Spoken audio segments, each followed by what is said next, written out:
रामकृष्ण हरी माऊली ज्ञानेश्वरीतील अध्याय 3 ओवी क्रमांक आहे 152 पासून.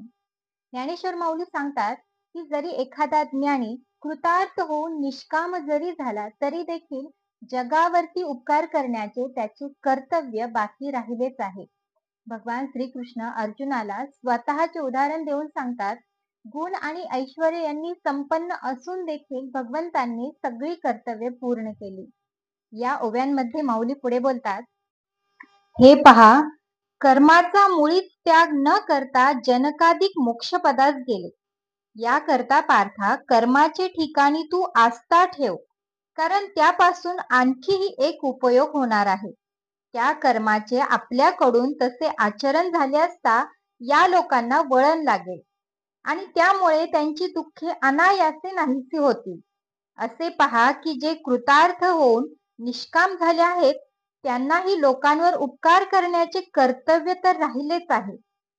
आंधळ्यांच्या रांगेतील पुढारी डोळस मनुष्य जसा त्यांच्याप्रमाणे मार्ग चालतो, त्याचप्रमाणे ज्ञान्यांनी स्वतः धर्माचे आचरण करून अज्ञानी जनास धर्माचे मार्गास लावावे. अरे, जर ज्ञान्यांनी अशा प्रकारचे वर्तन केले नाही तर अज्ञानी लोकांस वळण कसे लागेल आणि त्यांना हा मार्ग कोणाच्या उपायाने समजेल. या लोकी श्रेष्ठ लोक जे आचरण करतात त्यालाच धर्म असे नाव ठेवून इतर सर्व लोक त्याचेच आचरण करतात. स्वभावतः हे असे आहे, म्हणून कर्माचा त्याग करू नये. आणि साधू संतांना तर कर्माचे आचरण विशेष करून आचरावे लागते. आता फार लांब दुसऱ्याच्या गोष्टी कशाला सांगत बसू, मीच या धर्म आचरणामध्ये वागत आहे.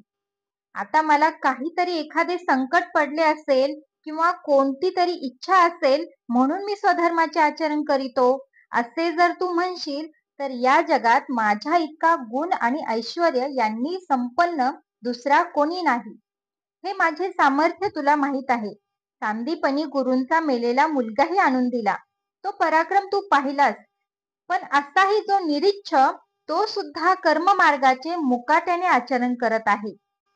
आम्ही निष्काम होऊन आत्मानंदामध्येच राहिलो आणि धर्माचरण केले नाही तर प्रजेचा तरुणोपाय कसा होईल. वास्तविक संप्रदाय असा आहे की लोकांनी आमच्या वर्तनाकडे पाहून धर्माच्या वागणुकीचे प्रकार समजून घ्यावे. ही जी लोकांची राहटी आहे ती आम्ही धर्माचरण न केले तर बिघडून जाईल. जो समर्थ व सर्व ज्ञान संपन्न असेल त्याने विशेष करून कर्माचा त्याग कधीही करू नये.